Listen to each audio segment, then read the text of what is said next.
Endzone 2. Today I have the honor of telling you a few things about Endzone 2, which is a decent addition to the post-apocalyptic survival game genre, based on the foundation laid by its predecessor Endzone a world apart. Released in early access on Steam on August 26 by Gentleman Studios and published by Assemble Entertainment. It promised to broadly evolve the city building and survival mechanics that fans of the first game appreciated, while of course introducing new elements aimed at enhancing the depth and replayability of the experiments. For starters, I want to tell you that this game is highly addictive. I don't know if you can understand what I am saying because you may not be a fan of this particular genre, but those who understand me completely. Additionally, the game offers me a combination of Frostpunk and City Skylines, two games that have literally made history. We now move on to the game itself, where in the menu there is a roadmap which tells us what is coming in the near future for Endzone 2, and we can see that it's bright as we see the first major patch will be released in September, with several bug fixes, improvements to game stability, simulation advancement and quality of the life improvements. A little later in October we see that two key mechanics will be added: electricity, where you generate electricity and make your life easier by quickly generating various resources, as well as unlocking new buildings and facilities based primarily on electricity. Then we move to on recycling, where you can turn entire runs into buildings, something which is new as mechanic.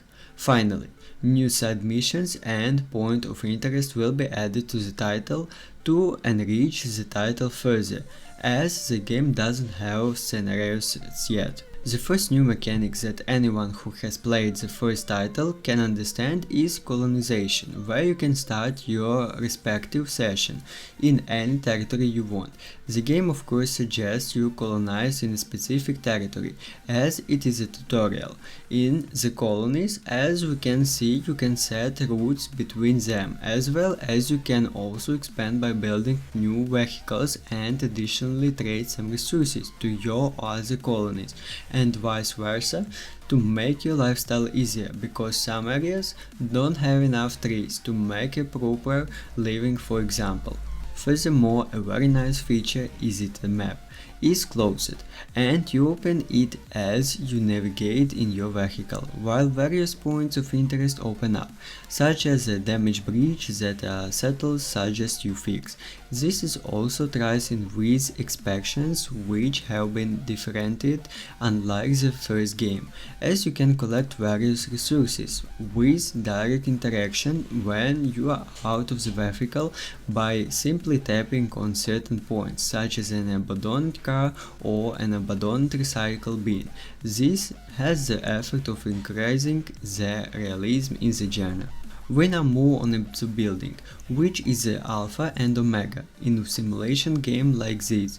With the shift button, the respective building aligns itself and applies it to the area you can build it, which I think is a pretty interesting addition. In addition, we see several changes to the game's UI, where the game speed has been moved to the top left of the screen, as well as we go longer the screen that the days ahead have in the store for us.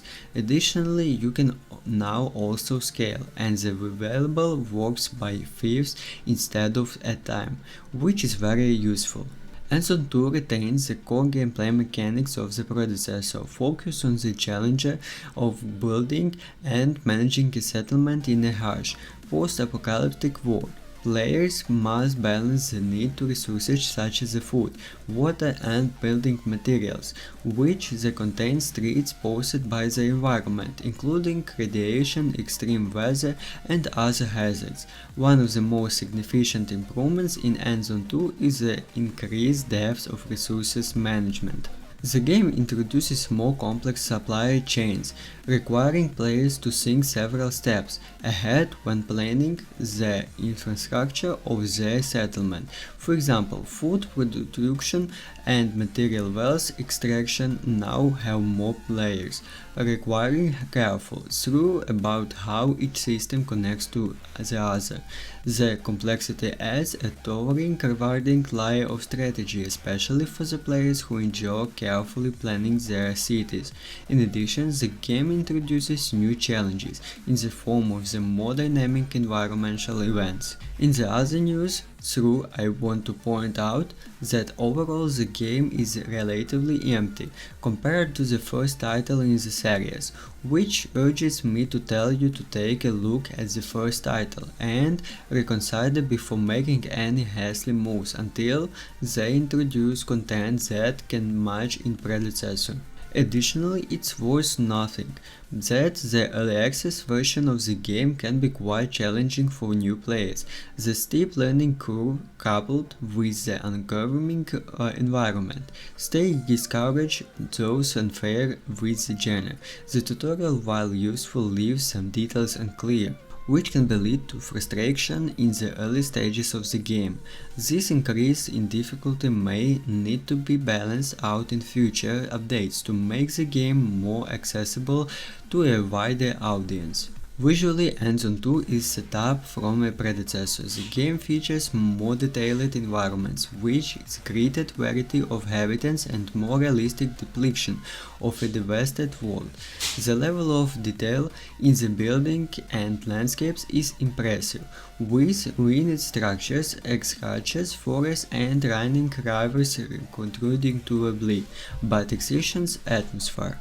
In conclusion, Endzone 2 is shaping us as decent successor to its predecessors so far, offering deeper gameplay mechanics and improved graphics. The early access status means there will be flaws, but for players who enjoy survival and city building games and are willing to put up with some major flaws, it's a compelling experience for someone who hasn't touched the first title. With constant development and feedback from players, Endzone 2 has the potential to become a title worthy of its predecessor in the genre. I'd like to thank the people at GameLab and Assemble Entertainment for providing me with the game so I can tell you all a few things about it.